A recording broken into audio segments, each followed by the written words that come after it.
ارجعوا إلى أبيكم فقولوا يا أبانا إن ابنك سرق وما شهدنا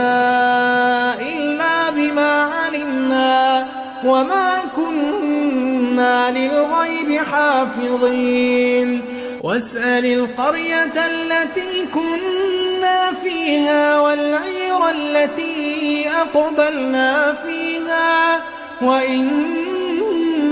لصادقون قال بل سولت لكم أنفسكم أمرا فصبر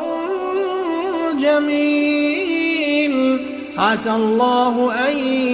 يأتيني بهم جميعا إنه هو العليم الحكيم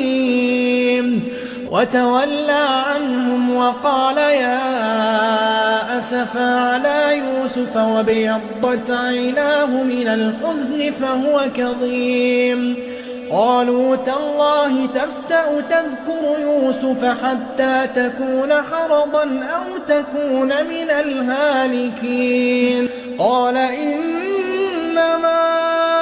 أشكو بثي وحزني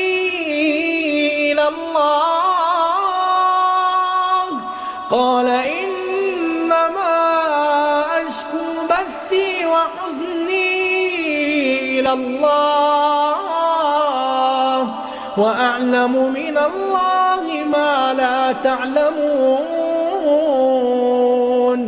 يا بني يذهبوا فتحسسوا من يوسف وأخيه ولا تيأسوا من روح الله إنه لا ييأس من روح الله إلا القوم الكافرون.